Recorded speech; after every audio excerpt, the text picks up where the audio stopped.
जय श्री महाकाल। मेरे प्रिय साधु मित्रों, आज हम आप लोगों को इस वीडियो में बतलाने वाला हूं कि आपके कुंडली में अगर कोई भी ग्रह खराब चल रहा है तो आप उससे कैसे पता कर सकते हैं। यह वीडियो बहुत इंपॉर्टेंट होने वाला है।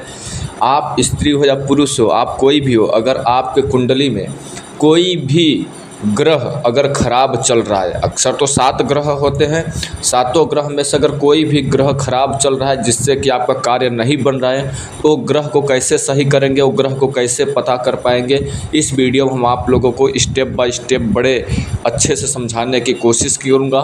और आप लोगों को लास्ट में वीडियो अगर पसंद लगे तो चैनल को सब्सक्राइब करना, डिस्क्रिप्शन में और चैनल है गुप्त जानकारी के लिए, उसे भी फॉलो करना और दूसरों को भी शेयर करना ताकि ऐसे ज्ञान से वो भी परिचित हो सके। ठीक है, देखिए, किसी भी मर्ज का अगर उसका मर्ज अच्छे ढंग से समझ में आ जाता है, वो मर्ज पकड़ में आ जाता है, तो उसका दवा करने में, इलाज करने में आसान हो जाता है।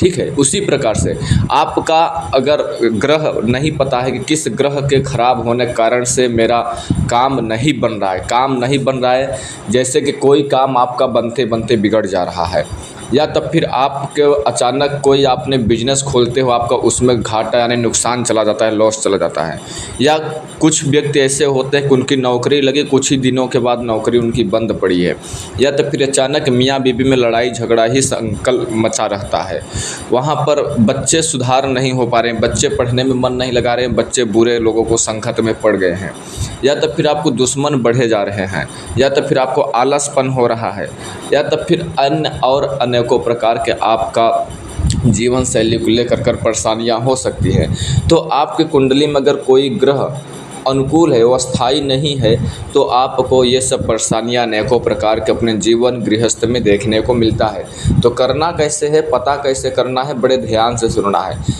आप किसी भी दिन, वैसे तो 7 ग्रह को उनको शांत करने के लिए आपको 7 प्रकार के अनाज और किसी शुभ तिथि पे, जैसे कि दीपावली, अमावस्या, एकादशी, पूर्णिमा, हनुमान जयंती, गुरु पूर्णिमा हो गया, शनिवार के दिन या मंगलवार के दिन, ऐसे शुभ तिथि पे 7 प्रकार के अनाज खिलाते हो तो ग्रहों की शांति होती है आपके जीवन में।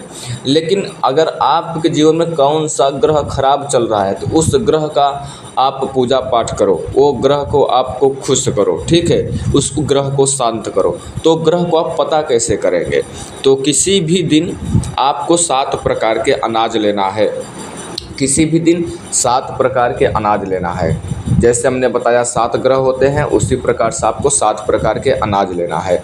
और 7 प्रकार के अनाज आपको एक छोटे छोटे मिट्टी के बर्तन में एक थाली में रख देना है। ठीक है, 7 मिट्टी का बर्तन छोटे छोटे ले लेना है, एक थाली में 7 मिट्टी का बर्तन दियाली बोले उस मॉडल का रख लेना है एक थाली में, और 7 दीपक रखना है। दीपक जलाना नहीं है, मिट्टी का बर्तन रखना है, और जो दीपक होगा, जो दियाली होगा 7, उसमें आपको 7 प्रकार के अनाज डालना है। ठीक है, 7 प्रकार के अनाज डाल कर आपको उसे ब्रह्म मुहूर्त में ही, सुबह में ही छत के ऊपर रख देना है।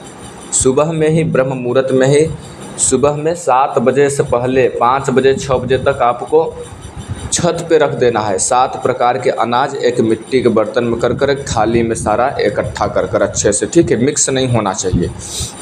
आपको अब शाम को जाओगे तो देखोगे तो जो 7 प्रकार का अनाज रखा है उसमें में से कोई एक अनाज, वो कोई पक्षी या कोई चिड़िया या कोई पक्षी, कौवा वगैरह वो खा ले गया होता है। तो जो अनाज कम रहेगा उसी के हिसाब से वह ग्रह आपका खराब चल रहा है। अब अनाज कौन सा रखना है और एक अनाज के प्रति कौन सा ग्रह का कनेक्शन है, कनेक्शन यानी कौन उसका प्रभाव है, वो चीज़ अभी आपको ध्यान से सुनिए।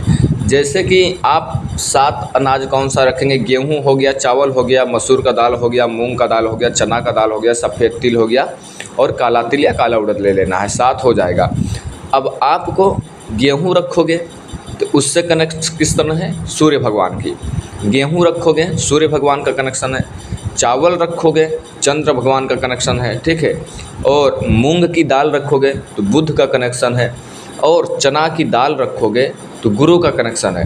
अगर सफ़ेद तिल रखोगे तो शुक्र का कनेक्शन है, और काला तिल या काला उड़द, 2 में से एक भी चीज़ कोई भी रखते हो तो शनि का कनेक्शन है। ठीक है, अब आपको ये 7 प्रकार का अनाज रख दिया, तो जो अनाज कम पड़ रहा है, जो अनाज खाया गया है, वह अनाज का ऊपर आप समझ, जैसे कि आपका मसूर का दाल ख़त्म हो गया, थोड़ा बहुत कोई पक्षी खा ले गया है, तो उसमें समझ जाना है कि आपका मंगल खराब चल रहा है। या गेहूं कम पड़ गया है तो समझ जाइए सूर्य खराब चल पड़ रहा है, ठीक है। या सफ़ेद तिल आपका कम पड़ गया तो समझ जाइए शुक्र खराब चल रहा है, ठीक है। काला तिल या काला उड़द कम हो गया, पक्षी खा ले गया तो शनि खराब हो चल रहा है, ठीक है। इस प्रकार से आपको समझना है। अब इनको शांत कैसे करना है, जैसे कि गेहूँ ख़त्म हो गया है तो सूर्य की खराबी चल रही है, सूर्य का जो ग्रह है वो अस्थाई नहीं है आपके जीवन में, तो आपको पीतल के लोटे से जल चढ़ाना चाहिए सूर्य भगवान को। चंद्र खराब है तो आपको गरीबों को दान करना चाहिए। मंगल खराब है तो स्त्रियों को आपको मान सम्मान देना चाहिए। अगर बुध खराब है तो आपको गणेश जी की पूजा करनी चाहिए। अगर गुरु का शक्ति एनर्जी नहीं है, गुरु का प्रभाव आपके ऊपर कम है, जैसे कि आपका चना की दाल ख़त्म हो गया तो गुरु मंत्र माला जाप करना चाहिए। और सफ़ेद तिल किसी पक्षी ने खा लिया है तो आपको ब्रह्मचार्य का पालन ज़्यादातर करना चाहिए और गरीबों को दान भी करना चाहिए। और अगर काला तिल या काला उड़द कम पड़ गया है तो शनि खराब चल रहे हैं तो पीपल के पास काला तिल या काला उड़द सरसों के तेल में डालकर दीपक जलाए और गरीबों को दान करें पीपल के पेड़ के पास। ऐसे आप अपना ग्रह अनुकूल ला सकते हो, अस्थायी कर सकते हो। और जो हमने यह प्रयोग बताया है आपको अपने जीवन में इसको एक बार अवश्य करना चाहिए, तो आपके जीवन अवश्य ही चमत्कार होगा, आपके जीवन अवश्य ही बदलते हुए नजर आएगा। उम्मीद करूंगा वीडियो आप लोगों को अच्छी लगी होगी, तो चैनल को सब्सक्राइब करना, लाइक करना, दूसरे के पास शेयर करना। अब आप लोग हमें यहीं पर आदेश दो, हम फिर से लौटेंगे एक रहस्यमयी जानकारी के साथ। तब तक के लिए जय श्री महाकाल, जय श्री महाकाल, जय श्री महाकाल।